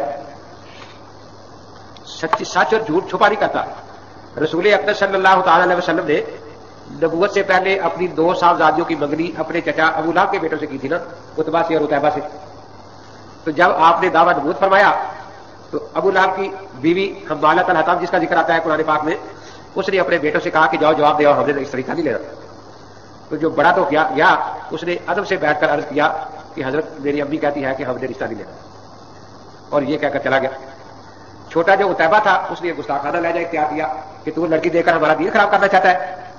تو حضرت پاک کو اس پر ناراضگی ہوئی اور حضرت پاک کی مبارک زبان سے یہ کلمہ نکل گیا اللہم سلط علیہ کلمہ من کلامک۔ تو وہ پھر کانپتا ہوا گھر پہنچا، اس کی ماں نے پوچھا کیا بات ہے، اس نے کہا کہ میرے لیے محمد نے بد دعا کر دی ہے۔ اب اگرچہ وہ ایمان نہیں رکھتا تھا لیکن اسے یقین تھا کہ اس کی دعا رائے گا نہیں جائے گی۔ اب ابو لہب کو بھی بڑی فکر ہوئی، چنانچہ قافلہ تیار تھا جس کے ساتھ وہ جا رہا تھا، تو قافلے والوں کو تاکید کی کہ بھئی اس کی پوری حفاظت نگرانی کرنا، کچھ آدمی نگرانی کے لیے ساتھ رکھے، اور کسی جگہ کوئی شیر وغیرہ ہو تو وہاں زیادہ احتیاط کرنا۔ چنانچہ 2-3 دن گزرے تھے، قافلہ جا رہا تھا، ایک جنگل میں پڑاؤ ڈالا تو وہاں پتہ چلا کہ اس جنگل میں شیر رہتا ہے۔ وہ پھر جن ساتھیوں کو مقرر کیا تھا اس کی حفاظت کے لیے، انہوں نے حفاظت کا طریقہ یہ اختیار کیا کہ سارے قافلے کا سامان جو تھا وہ نیچے اوپر رکھ کے وہ ڈھیر بنا لیا اور اس کے اوپر عتیبہ کی جاکے بچھا دی، اور باقی سارے جو تھے ان کی 4 پہیاں اس کے ارد گرد بچ گئے۔ تو شیر آیا، وہ ایک ایک کی ناک سونگتا تھا، لیکن سب کی ناک اس نے سونگی، کچھ بھی نہیں کہا۔ آخر وہ بڑا زور سے اس نے چیخ ماری اور چھلانگ لگا کے اوپر گیا اور اس کے ٹکڑے ٹکڑے کر دیے عتیبہ۔ یہ سونگنے پر مولانا رونق نے ایک واقعہ لکھا ہے کہ ایک شخص کہیں سفر پر جانے لگا تو استاد کے پاس آیا کہ استاد جی میں لمبے سفر پر جا رہا ہوں۔ تو استاد صاحب نے فرمایا کہ بیٹا ہاتھی کا گوشت بالکل نہ کھانا، ہاتھی کا گوشت بالکل نہ کھانا۔ وہ اٹھ کے چلا گیا، شاگرد سوچ رہا ہے کہ ہاتھی تو حرام، اس کا گوشت کوئی کھاتا ہی نہیں۔ استاد جی نے مجھے یہ کیوں فرمایا کہ ہاتھی کا گوشت بالکل نہ کھانا؟ تو وہ جہاز میں سوار جا رہے تھے کہ جہاز جو تھا وہ کسی چٹان سے ٹکرا کر ٹوٹ گیا، تختے رہ گئے، پھر وہ تختے بھی کچھ نکل گئے، تو وہ کچھ تختے جو تھے ان پر آدمی کسی ایسی جزیرے میں جا کر لگے جہاں کوئی چیز کھانے پینے کے لیے تھی۔ اب وہ پہلے کئی دنوں سے بھوکے تھے، آ کر پیٹ میں کچھ ڈالنا چاہیے تھا، تو ایک ہتھنی کا بچہ بیٹھا تھا چھوٹا سا، انہوں نے پکڑ کر کے ہماری حال تو اضطرار والی ہے ہی، اس کو ذبح کیا اور اس کو بھون کے کھا لیا۔ لیکن اسے اپنے استاد کی بات یاد آ گئی کہ استاد جو کہا تھا نا کہ ہاتھی کو گوشت نہ کھانا، اس نے کہا بھی میں تو بھوک کاٹ لوں گا، مجھے استاد جی سے منع کیا تھا۔ اب ایک تو پہلے بھوک تھی، اب خوب پیٹ بھر کے گوشت کھایا، سب سو گئے کراٹے لے رہے، کہتے مجھے نیند نہیں آ رہی تھی، بھوکا تھا میں، تو خطری آئی اور وہ آ کر ناک سونگتی تھی۔ اب جس کے پیٹ سے اسے اس کے بیٹے کی خوشبو آتی تھی اس کو ایک طرف رکھ کر اور دوسرا اپنے سور میں لے کر 2 ٹکڑے کر دیتی تھی۔ تو پہلے ناک سونگتی تھی آ کر اور پھر 2 ٹکڑے کر دیتی تھی۔ تو کہتا ہے کہ وہ سب کو اس نے ٹکڑے کر دیے۔ پھر اب میں ڈرتا، میں بھی آنکھ بند کر کے لیٹ گیا، لیٹا ہوا تھا، تو اس نے پھر میری ناک بھی سونگی. اب وہاں میں نے کچھ کھایا نہیں تھا تو میرے پیٹ سے خوشبو نہیں آئی, تو بجائے ٹانگ کے اس نے اپنے سور میں مجھے لپیٹ کر اپنے اوپر بٹھا دیا اور پھر بڑی تیزی سے وہ بھاگی اور اس علاقے میں لے گئی جہاں باغات تھے, اور وہاں جا کر پھر میرے پیٹ بھر کے کھایا, اور کئی چیزیں وہ خود توڑ توڑ کے لا کے مجھے دیتی رہی. تو کچھ دیر میں وہاں رہا. تو اس کے بعد کوئی جہاد والے تھے, ان کو میں نے کہا کہ بھائی ادھر میں بھی ہوں, انسان ہوئے, وہ پھر مجھے لے گئے اور پھر میں آ کر کنارے لگا. تو مولانا روم رحمۃ اللہ علیہ فرماتے ہیں کہ دیکھو جب پیٹ میں اس کا گوشت پہنچ گیا تو اللہ نے ہتھنی کو جب اتنی طاقت قوت دی ہے, قوت یہ سونگنے کی, کہ وہ معلوم کر لیتی ہے کہ اس کے پیٹ میں میرے بچے کا گوشت اس میں نہیں ہے. تو یہ نہ سمجھو کہ ہمارے گناہ اللہ سے چھپ جائیں گے. اللہ تعالیٰ تو عالم بذات صدور ہے نا. اسی بات حضرت لقمان کا وہ قصہ مشہور ہے کہ حضرت لقمان یہ کسی باغ میں ملازم رکھا ہوا تھا انہوں نے. ایک دن وہ مالک آیا, اس نے کہا کہ بھائی اچھے سے درخت کا پھل لاؤ, کیونکہ اب دیکھو نا ترے ہوتی ہے, خربوزے کوئی میٹھا ہوتا ہے, کوئی نہیں میٹھا ہوتا, تو کسی درخت کا پھل زیادہ میٹھا ہوتا ہے, کسی کا درخت کم میٹھا ہوتا ہے. اس نے کہا لقمان نے کہ جی مجھے کیا پتا کس کا زیادہ میٹھا ہے کس کا زیادہ میٹھا نہیں ہے. اس نے کہا کہ عجیب آدمی ہے تو, یہ تو ساری دنیا میں بات مشہور ہے کہ باغ کا پھل مالک کبھی پہلے پھل نہیں کھاتا, پہلے راکھا کھاتا ہے, کیونکہ اوپر سے توڑ کر نہ کھائے گا, نیچے گرا ہوا کھا لیتا ہے. اور راکھے کو جتنا پتا ہوتا ہے کہ اس کا پھل کیسا ہے, اس کا درخت کا پھل کیسا ہے, اتنا کسی اور کو پتا نہیں ہوتا. اس نے کہا جی آپ نے مجھے تو صرف یہاں رکھوالی کے لیے رکھا ہے, یہ تو یاد نہیں کہ میں پھل بھی کھا لیا کروں. اس نے کہا کہ پھر پھل گرتے نہیں؟ کہ جی گرتے ہیں. کہاں جاتے ہیں؟ کہ جی میں اٹھا کر رکھتا ہوں, آپ کے بچے آتے اٹھا کے لے جاتے. اس نے پھر اشارہ کیا کہ اچھا وہ پھل توڑ کے لاؤ, تو لے آیا. اس نے جب اس کی کاشی بنائی تو اس کے دل میں یہ تھا کہ باقی رکھوالے چوری پہلے مارے سے کھاتے ہیں, تو میں اس کو پہلے خود کھلاتا ہوں. اس نے ایک کاش دی, لقمان نے کھا لی, دوسری دی وہ بھی کھا لی, تیسری دی وہ بھی کھا لی, چوتھی جب اس نے اپنی زبان پر رکھی تو زہر سے زیادہ کڑوی تھی. اب وہ بڑا حیران ہوا, ٹھیک ہے لقمان پہلی بات سے دوسری بڑھ گئی کہ اتنی کڑوی تھی, تو نے نہ زبان سے کہا یہ کڑوی ہے, نہ تیری پیشانی سے ظاہر ہوا کہ یہ چیز کڑوی ہے. تو لقمان نے کہا کہ جس آقا کے ہاتھ سے سینکڑوں میٹھی چیزیں کھائی ہوں, اگر وہ کبھی کڑوی بھی کھلا دے تو پھر شکوہ نہیں ہونا چاہیے.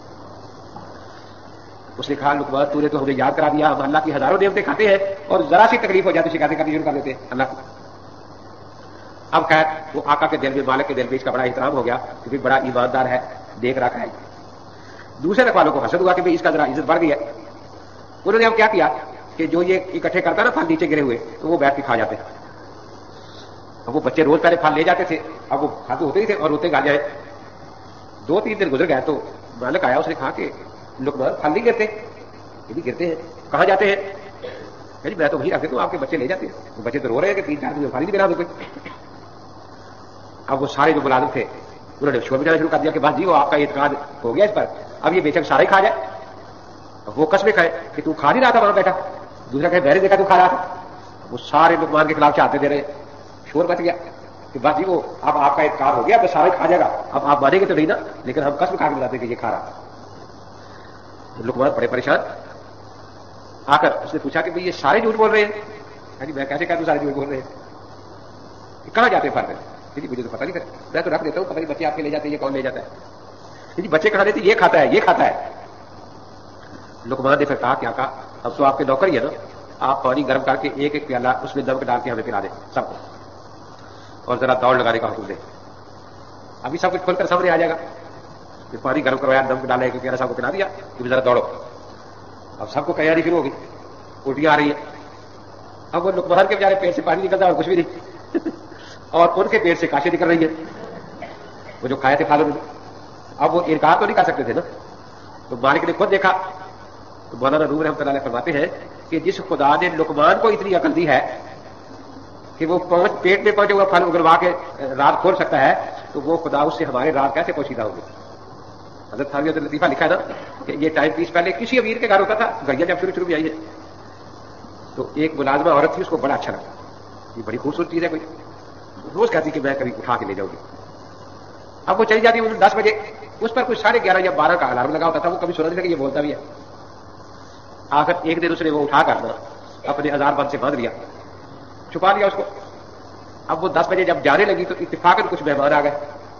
تو گھر والی نے کہا کہ بھائی وہ مہمان آ گئے ہیں, ان کے بھی کھانا تیار کر دو. ٹھیک ہے. اب وہ کھانا تیار کر رہی ہے, ادھر شور مچ گیا کہ وہ ٹائم پیس گم ہو گیا. سارے تلاش کر رہے, یہ بھی ساتھ تلاش کرتی پھر رہی ہے. وہ اتفاقاً الارم کا ٹائم آ گیا. اب وہ جب الارم بجا تو سب نے کان کھڑے کیے کہ کہاں بج رہا ہے. اب وہ سارا راز کھل گیا. تو حضرت تھانوی رحمۃ اللہ علیہ فرماتے ہیں کہ یہ بات ہنسنے کے لیے رونے کی ہے. جس طرح اس الارم بجنے کے بعد اب وہ چوری کا انکار نہیں کر سکتی تھی, تو ہمارے ایک ایک ہاتھ بولے گا قیامت کو, ہمارے اپنے گناہوں کا اقرار کرے گا, ایک ایک پاؤں بولے گا, تو اس دن ہم بھی اللہ کی بارگاہ میں انکار نہیں کر سکیں گے. تو اس لیے مولانا تھانوی رحمۃ اللہ, مولانا روم رحمۃ اللہ بڑی عام ہے مثالوں سے باتیں سمجھاتے ہیں تاکہ انسان کو بات سمجھ آ جائے, لیکن ہم جیسے بے سمجھ لوگ ہیں کون سمجھتا ہے. تو بہرحال میں یہ عرض کر رہا تھا کہ ان کے ہاں امامت کا جو عقیدہ ہے اس میں صرف نبوت کی شانیں نہیں بلکہ الوہیت کی شانیں بھی پائی جاتی ہیں. وہ زندہ بھی کر سکتے ہیں, مار بھی سکتے ہیں. ان سب کو اپنی موت کا وقت معلوم ہوتا ہے کہ کب مرنا ہے, لیکن پھر بھی ڈر سے چھپ جاتے ہیں بیچارے. اس لیے ڈاکٹر علامہ خالد محمود صاحب باتیں ان کی بڑی عجیب ہوتی ہے. فرماتے ہیں کہ میں نے شیعوں سے کہا کہ بھائی صلح کر لیں. صلح کیسے ہو جائے؟ صلح یہ کہ جب تک تمہارا امام غائب ہے تم بھی غائب ہو جاؤ. تو امام کی تابعداری تو واجب ہے نا. اذا کبر فکبروا اذا رکع, تو جب امام غائب ہو جائے تو پھر باقیوں کو بھی غائب ہونا چاہیے نا. اور ہم سے لکھوا لو کہ جب امام مہدی آ جائے گا ہم آپ کے ساتھ مل کر مان لیں گے. مانیں گے یا نہیں مانیں گے امام مہدی کو؟ تو دیکھو اس میں نہ کوئی لڑائی ہے نہ جھگڑا ہے کہ جب تک تمہارا امام غائب ہے اس کی تابعداری کرو, تم بھی غائب ہو جاؤ تاکہ یہ لڑائی جھگڑے ختم ہو جائے. اور ہم سے حلف نامہ لکھوا لو کہ جب امام مہدی آئے گا ہم ضرور اس کو مان لیں گے. تو پھر دیکھو بات ختم ہو گئی, یہ سارے جھگڑے ختم ہو جاتے ہیں یا نہیں ہوتے؟ تو کہتے ہیں ہم تو اہل سنت والجماعت صلح کا پیغام لے کر کرتے ہیں دنیا میں, لیکن کوئی صلح کرنے کو تیار نہیں ہوتا.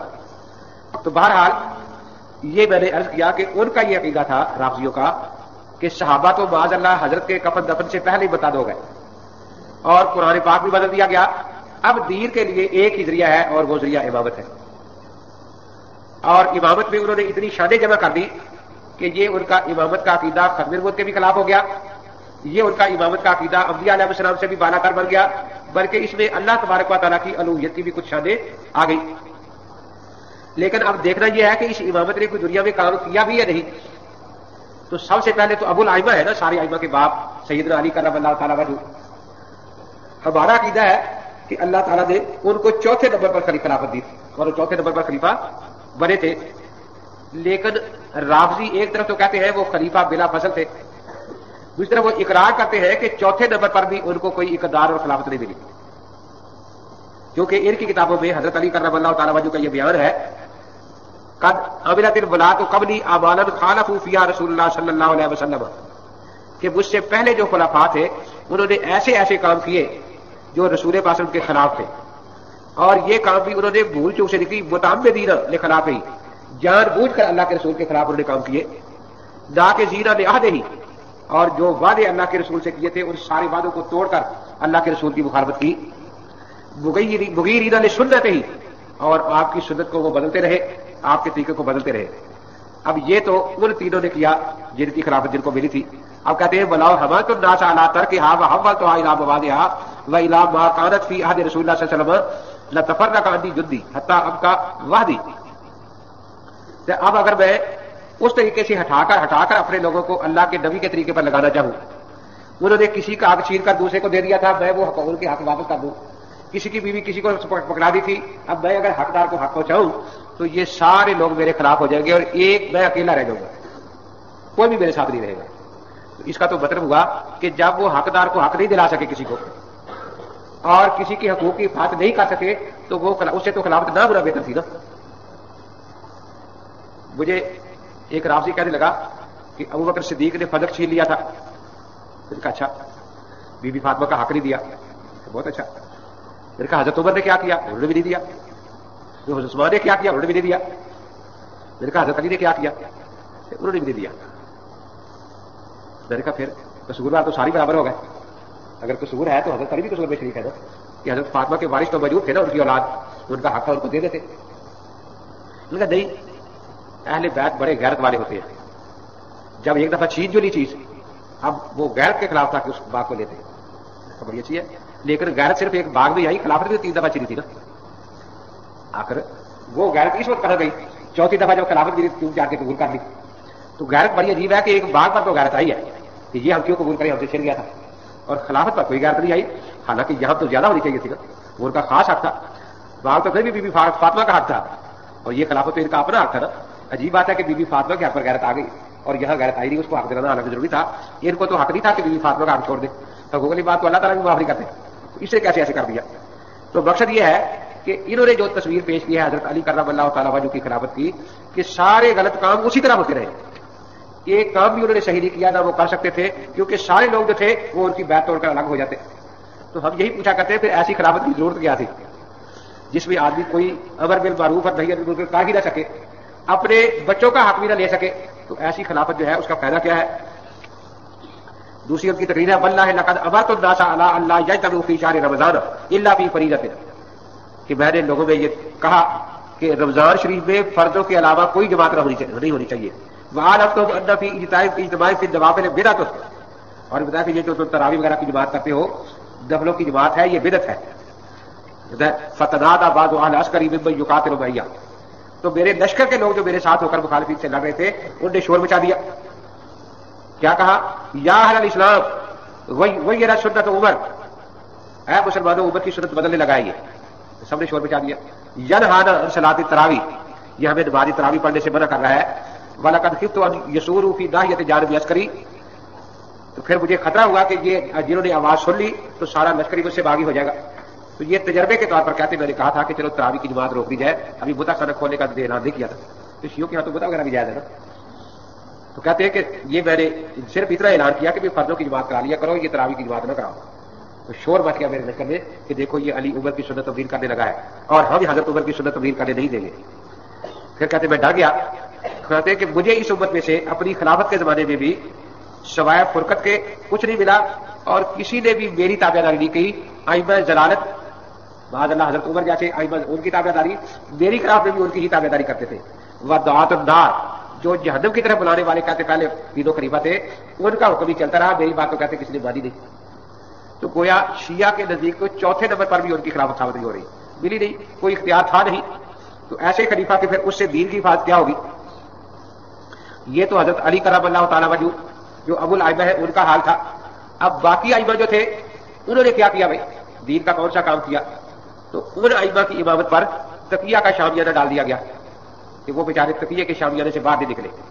ان کا یہی اعلان ہوتا تھا ان تسعۃ اشعار الدین فی التقیہ لا دین لمن لا تقیہ لہ، اصول کافی صفحہ 217 جلد 2، کہ 9/10 دین جو ہے وہ تقیہ میں ہے اور جو تقیہ نہیں کرتا اس کا سرے سے دین ہی نہیں ہے. دوسری حدیث کی ہے التقیہ تو دینی و دین و آبائی. امام جعفر صادق کے اقوال کو یہ حدیث کہتے ہیں کیونکہ ان کو معصوم مانتے ہیں.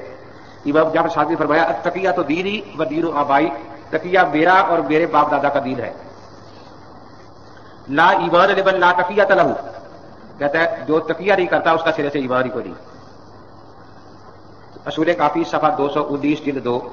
تو یہ جو بیچارے ائمہ حضرات تھے یہ سارے تقیے میں چھپے رہے، اس لیے ان کی جو کتاب الاستبصار ہے سیاہ اربع میں، اس کا پورا نام یہ الاستبصار فی مختلف فیہ ائمۃ الاطہار، کہ ائمہ نے جس نے اختلاف کیا ہے ہر امام سے ایک ایک مسئلے کے 2 قول 3 قول ملتے ہیں تو وہ سارے نقل کرتا ہے.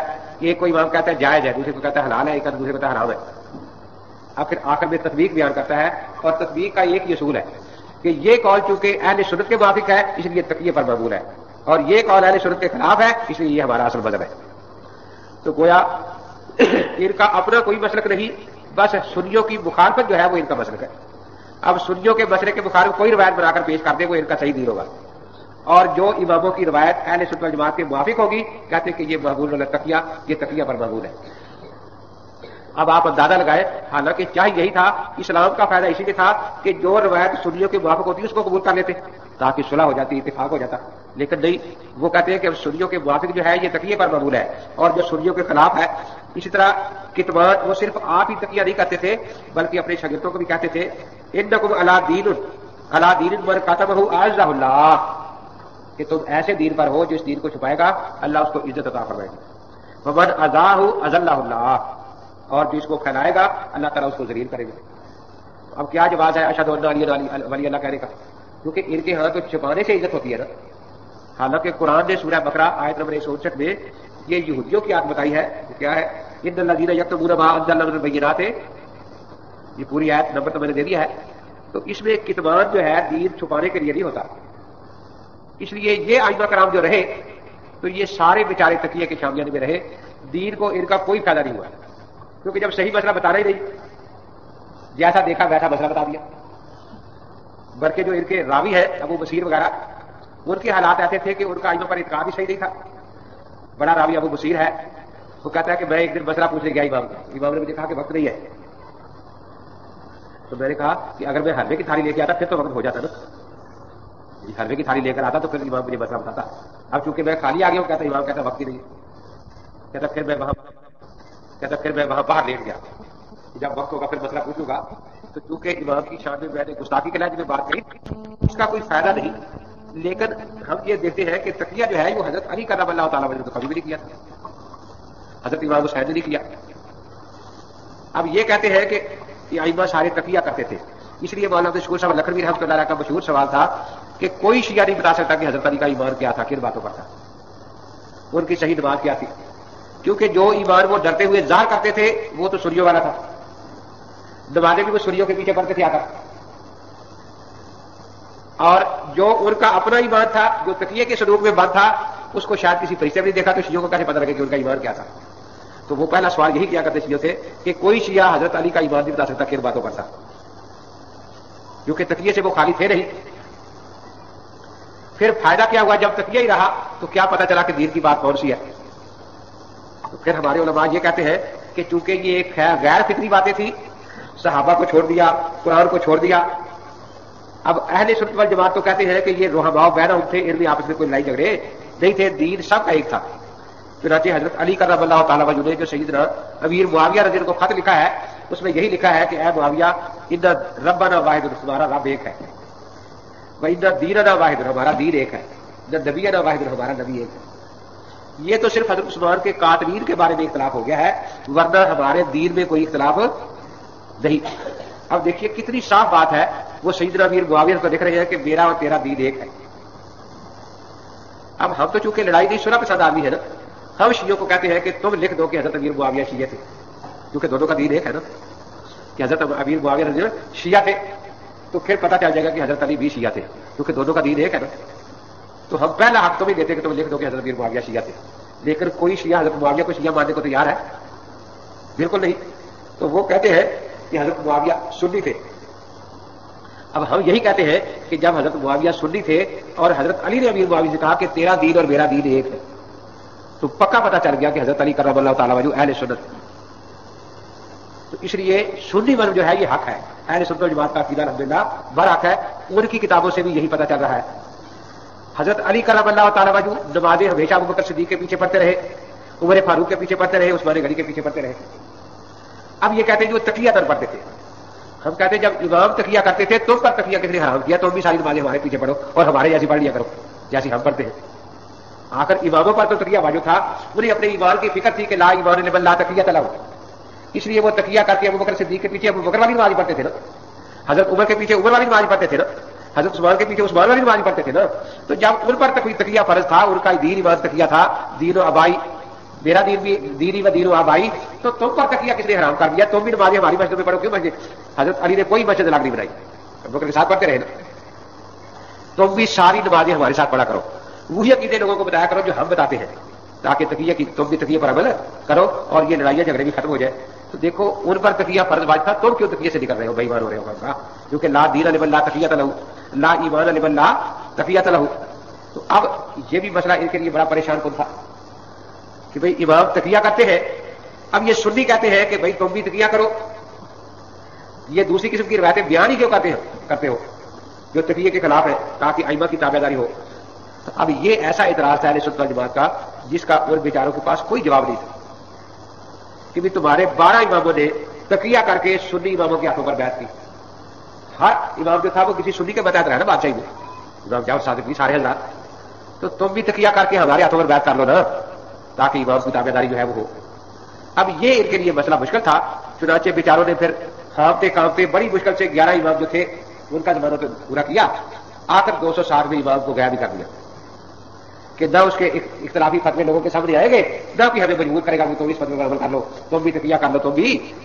تو پہلے تو شامیانہ تانا تقیہ کا تاکہ امام بیچارے اس میں بیٹھے رہے اور وہ اس شامیانہ میں بیٹھے رہے، یہ بات جو چاہتے ان کے بارے میں باتیں پھیلاتے رہتے، اور اختلافی باتیں 1 2 3 قول ان کے بیان کر دیتے.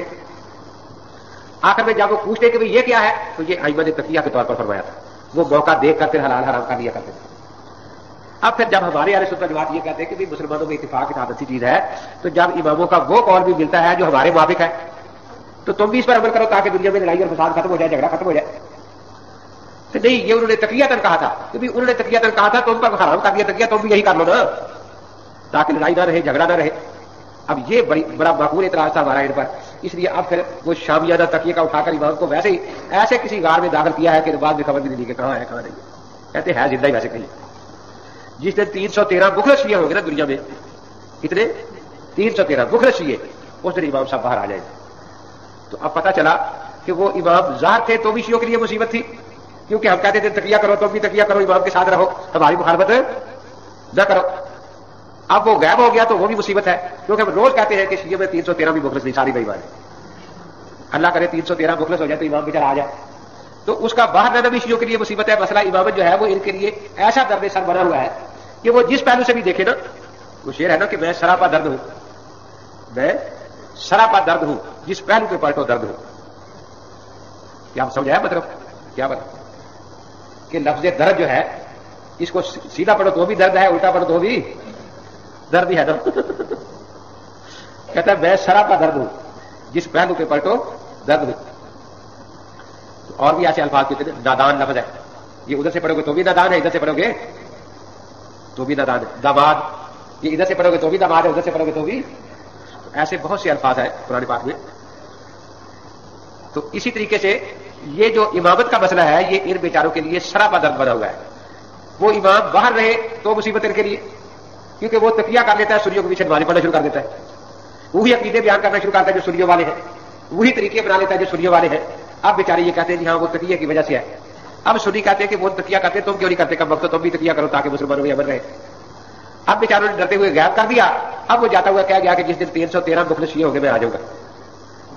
اب وہ تو غائب بیٹھا ہے, لیکن ان کی پھر شامل بیچاروں کی. اب پوچھتے ہیں کہ 313 ابھی نہیں ہوئے مخلص, ابھی تک 313 نہیں ہوئے, کیونکہ اگر 313 ہوتے تو امام تو عالم ماں کا نام یقون ہے نا, وہ جہاں بھی بیٹھا پتا تو اس کو ہوگا نا کہ 313 ہو گئے ہیں. تو اب وہ بیچارہ غائب ہے, پھر بھی ان کے لیے مصیبت ہے, کیونکہ ہمارا یہ تاج ان پر قائم ہے کہ کوئی 313 مخلص شیعہ نہیں ہے. جس دن 313 ہو گیا اس دن امام صاحب بیچارے باہر آ جائیں گے. تو یہ ان کا جو عقیدہ امامت ہے, میں نے بتایا کہ جس طرح وہ کتاب و سنت کے خلاف ہے, عقل اور فطرت کے بھی بالکل خلاف ہے. اور ایسی ایسی باتیں ان کے عقیدہ امامت میں ہے. کبھی تو اس کو بڑھاتے ہیں کہ وہ نبی سے بڑھ گیا خدا بنا دیتے ہیں, اور کبھی پھر گرانا شروع کرتے ہیں تو ایسا کہ وہ اتنا ڈرپوک ہے کہ نماز بھی برباد کرتا ہے سنیوں کے پیچھے پڑھ پڑھ کے, مال غنیمت بھی ان کا کھاتا ہے. بیچارے کے نکاح کے گواہ بھی سنی ہوتے ہیں. اب حضرت علی کا نکاح ہوا رضی اللہ تعالیٰ عنہ کا, تو نکاح کے گواہ جو ہے وہ ابو بکر اور عمر تھے نا. یہ مسئلہ بنا ہوا ان کے لیے. وہ کہتے ہیں اہل بیت جو ہے وہ بی بی فاطمہ کی اولاد اہل بیت ہے, تو بی بی فاطمہ کا نکاح ثابت ہوگا تو اولاد کا نسل ثابت ہوگا نا. دیکھیے نا, کسی کے نکاح کے گواہ دونوں بیزائی ہو تو نکاح ہو جاتا ہے, ہندو ہو ایک ہندو ایک بیزائی ہو, تو ایک گواہ بھی کافر کو نکاح نہیں ہوتا نا. اس لیے بی بی فاطمہ کی اولاد جو سید ہے, ہر سید کے جسم کا ایک ایک بال ابو بکر اور عمر کے ایمان کا گواہ ہے, ایک ایک بال ان کے جسم کا. کیونکہ اگر ان کا ایمان ثابت نہ ہو تو ان کے نسب ثابت نہیں ہوتا. تو اس لیے نسب جب بھی ثابت ہوگا نا کہ ان کا ایمان مانا جائے. تو اہل بیت کے تو جسم کا ایک ایک بال اس بات کا گواہ ہے کہ ابو بکر صدیق عمر. نکاح کا مشہور واقعہ ہے نا کہ حضرت علی کرم اللہ تعالیٰ سے حضور پاک نے فرمایا کہ کوئی چیز ہے خرچے کے لیے, نکاح کے خرچے کے لیے, کہ جی بدر کے میدان میں جو ہمارے غنیمت میں زرہ ملی تھی وہ ہے. اب بیچنے والی چیز بھی تھی, گروی رکھنے جا رہے تھے کسی یہودی کے پاس کہ چلو گروی رکھ دیتے ہیں اور جو پیسے ملیں گے نکاح ہو جائے گا. تو راستے میں حضرت عثمان رضی اللہ عنہ ملے, پوچھا کہاں جا رہے ہو, کہ بھی آج نکاح ہے تو اس کے لیے کچھ پیسے چاہیے, تو یہ زرہ گروی رکھنے جا رہا ہوں. تو حضرت عثمان نے فرمایا کہ نہ رکھو.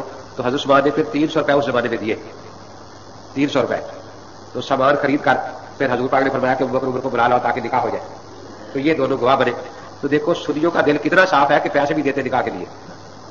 تو اگر تمہارا دل اتنا ہی کافر ہے تو وہ 300 ہمارے تو واپس کرو نا. جب تمہارا دل پیسے لے کے بھی ٹھیک نہیں ہوتا تو کہتے وہ تو 300 واپس کر دو نا ہمیں. اس کے بعد حضرت امام حنیف, جس کو امام محمد بن حنفیہ کہتے ہیں, یہ حنفیہ کون عورت تھی بھلا؟ مسلمہ